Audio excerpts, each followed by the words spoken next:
உலகெங்கும் வாழும் ராஜ் தொலைக்காட்சி என்பர்களே, என் நெஞ்சம் நிறைந்த நேயர்களே, எல்லாரும் நல்லா இருக்கீங்களா? உங்கள் அத்தனை பேருக்கும் உங்கள் ஆத்மார்த்த ஜோதிடர் நங்கநல்லூர் டாக்டர் பஞ்சநாதனின் இனிய காலை வணக்கங்கள்.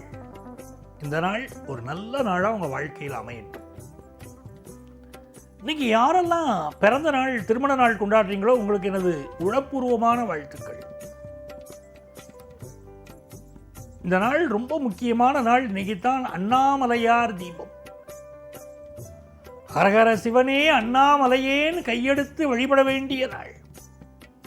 அண்ணாமலையாருடைய அனுக்கிரகம் பரிபூர்ணமாக கிடைக்கக்கூடிய திருக்கார்த்திகை திருநாள் இந்த நாள். மேஷராசி அன்பர்களே, ஏற்றினேன் நல் விளக்கு எந்தன் குடி விளங்க அப்படின்னு விளக்கு சோஸ்திரம் சொல்றது இல்லையா?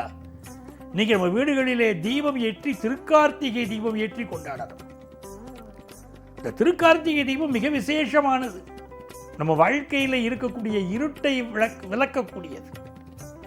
மனசுல சிலருக்கு இருட்டு இருக்கும், வாழ்க்கையில் துன்பங்கிற இருட்டு இருக்கும். இதெல்லாம் எப்படி விளக்கிறது அப்படின்னா, இறைவனுக்கு தீபம் ஏற்றுங்கள் அப்படின்னா. திருப்பாவையில் ஆண்டாள் நாச்சியார் பாடுகிற போது வீட்டுக்கு விளக்கேற்றுவதை மிகச்சிறப்பாக சொல்கிறாள். போய பிழையும் புகுதருவான் நின்றிடமும் தீயினுள் தூசாகும் நாள் ஆண்டாள். வீட்டில் விளக்கேற்றுங்க, என்ன பாவம் செய்தாலும் போயிடும் அப்படின்னு.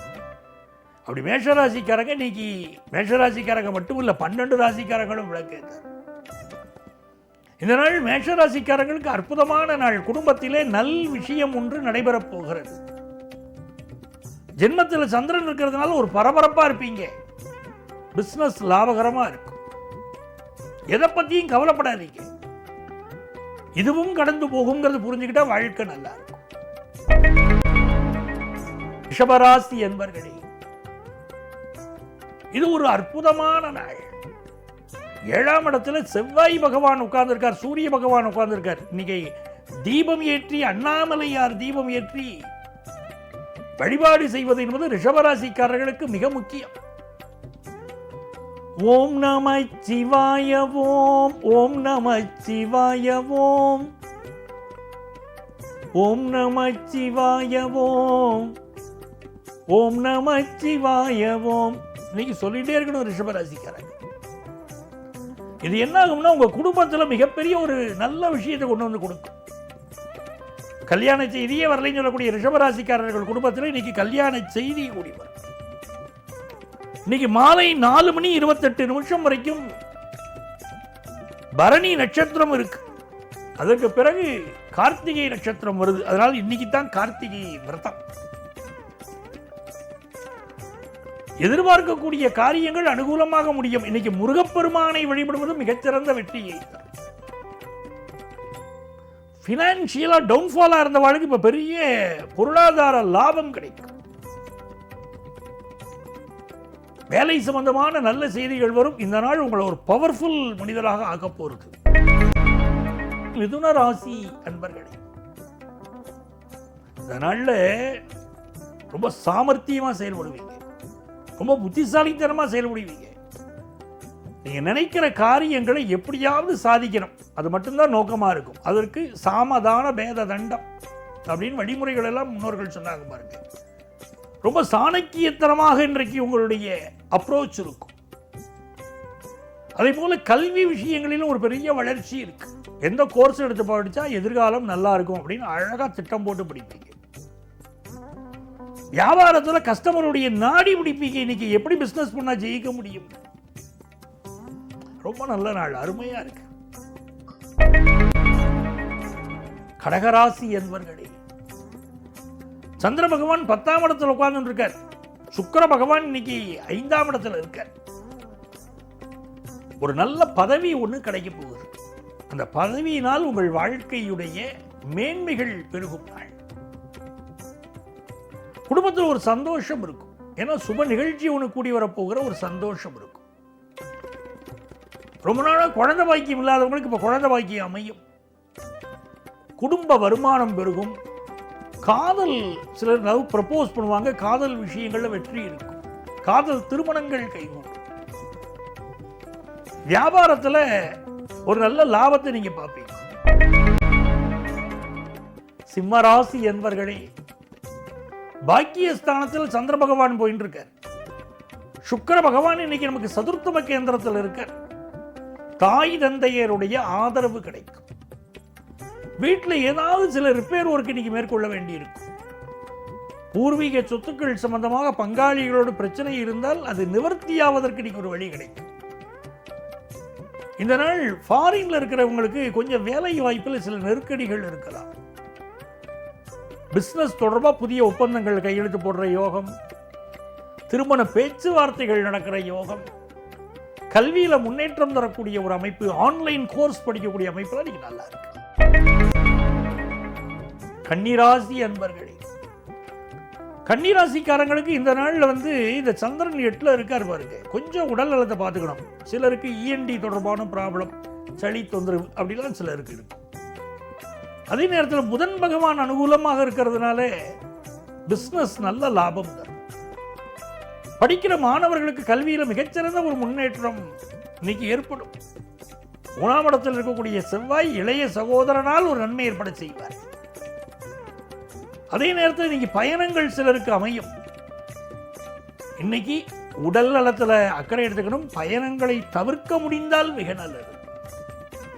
அப்படி பயணங்கள் செய்ய வேண்டியிருந்தா கொஞ்சம் பாதுகாப்பா பயணங்கள் மேற்கொள்ளுங்க. துலாம் ராசி என்பர்களே, பிசினஸ்ல ஒரு நல்ல வெற்றியை நீங்கள் பெறப்போகிற அற்புதமான நாள். கல்வியிலே மிகச்சிறந்த வளர்ச்சியை பெறப்போகிற அற்புதமான நாள். விஷ்ணு சகசரநாமம் இன்னைக்கு படிக்கணும். உங்களுக்கு வரக்கூடிய செய்தியெல்லாம் நல்ல செய்தியா வரும். இது மிகச்சிறந்த ஒரு வெற்றியை தரக்கூடிய அற்புதமான நாளாக துலாம் ராசி அன்பர்களுக்கு அமைகிறது. தனம் தரும், கல்வி தரும், தளர்வரியா மனம் தரும், குடும்பத்தில் சுப நிகழ்ச்சி கொண்டு வந்து தரும். விருச்சிக ராசி அன்பர்களே, நல்ல வேலை வாய்ப்பு கிடைக்கிற யோகம் இருக்குங்க. இப்போ பூர்வீக சொத்து கிடைக்கக்கூடிய யோகம் இருக்குங்க. காதல் உறவு ஒன்று இன்னைக்கு மலரப் போகுதுங்க பலருக்கு, பல விருச்சிக ராசிக்காரங்களுக்கு. கொள்கை பிடிப்போடு செயல்படுவீங்க. மேலதிகாரிகளுக்கு கொஞ்சம் நெருக்கமா மாறுவீங்க. விஐபிக்கள் தொடர்பு கிடைக்கும். பிசினஸ்ல இன்னைக்கு இன்வெஸ்ட்மெண்ட்ஸ் அதிகப்படுத்துவீங்க. தனுசு ராசி என்பர்களே, இது மிகச்சிறந்த நாள். உங்கள் ஆளுமை வெளிப்படும். அதுதான் இன்னைக்கு முக்கியம். நீங்க யாருன்னு வெளி உலகத்துக்கு புரிய வைக்கிறதுக்கு உங்களுடைய தனி திறமை இன்னைக்கு வெளிப்படும். ஒரு டிரான்ஸ்பர் எதிர்பார்த்துட்டு இருக்கீங்கன்னா அந்த டிரான்ஸ்பர் கிடைக்கும். சிலருக்கு திடீர் இடமாற்றமும் அமையும். பிசினஸ்ல லாபகரமா ஒரு செய்தி வரப்போகுது. நல்ல கஸ்டமர் சப்போர்ட்டும் கிடைக்க போகுது. நல்ல நாள். மகர ராசி அன்பர்களே, தொட்டது துலங்கும் அருமையான நாள். ஒரு வீடு வாங்கணும்னு நினைக்கிறீங்க, வாங்க முடியும். பூர்வீக சொத்து சம்பந்தமாக சில சிக்கல்கள் இப்போ இருந்துகிட்டு இருக்கும். அப்பாவுடைய உடல் நலத்தில் அக்கறை எடுத்துக்கிடணும். விஐபிகளை பகைக்க கூடாது. இதனால் சிந்தித்து செயல்பட்டால் வெற்றி உண்டு. நல்ல தனலாபம் தரும், மனசுக்கு மகிழ்ச்சி தரும். ஹாஸ்டல்ல இருக்கக்கூடிய மாணவர்கள் கொஞ்சம் தங்களுடைய படிப்பில் அதிக கவனம் செலுத்தணும். கும்பராசி என்பர்களே, இது ஒரு அற்புதமான நாள். இந்த நாள்ல உங்களுக்கு 10ஆம் இடத்துல சூரிய பகவானும் செவ்வாய் பகவானும் அமைந்திருப்பது ஒரு யோகம். ராசிக்கு 2ஆம் இடத்திலே சனி பகவான் அமர்ந்து வருமானத்தை பெருக்குவார். நல்ல வேலை வாய்ப்பு கிடைக்கக்கூடிய ஒரு நாள். அதிகார பதவி கிடைக்கக்கூடிய நாள்.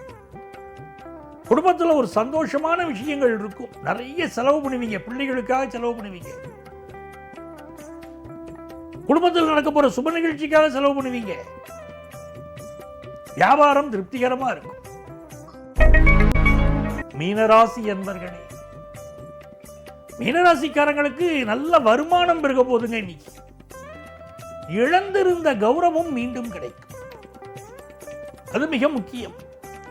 இந்த ராசியில சனி உட்கார்ந்து இருக்கிற இந்த காலகட்டத்தில் கொஞ்சம் உடல் நலத்தை பார்க்கணும். சிலருக்கு பேக் பெயின் ப்ராப்ளம்ஸ் இன்னைக்கு இருக்கலாம். அதே நேரத்தில் கணவன் மனைவி உறவுல கொஞ்சம் பொறுமையாக செல்ல வேண்டிய நாள். திருமணத்திற்கு வரன் பார்க்குறீங்கன்னா பொருத்தத்தை கவனமா பார்க்கணும். நட்சத்திர பொருத்தத்துக்கு முக்கியத்துவம் கொடுக்கக்கூடாது, கட்ட பொருத்தத்துக்கு முக்கியத்துவம் கொடுக்கணும். அதுதான் முக்கியம். பல பேர் இந்த நட்சத்திரத்துக்கு இந்த நட்சத்திரம் பொருந்தலை அப்படின்னே விட்டுறாங்க. வெறும் நட்சத்திர பொருத்தத்தை வச்சுக்கிட்டு கல்யாணம் பார்க்கக்கூடாது. கட்ட பொருத்தம் தான் முக்கியம். எல்லாவற்றையும் விட 2 பேருடைய மனசு பொருந்தி இருக்கான்னு பாருங்க, அதுதான் ரொம்ப முக்கியம். இந்த நாள் நல்ல நாளாக உங்களுக்கு அமைகிறது. நாளைய தினம் மீண்டும் சந்திப்போமா?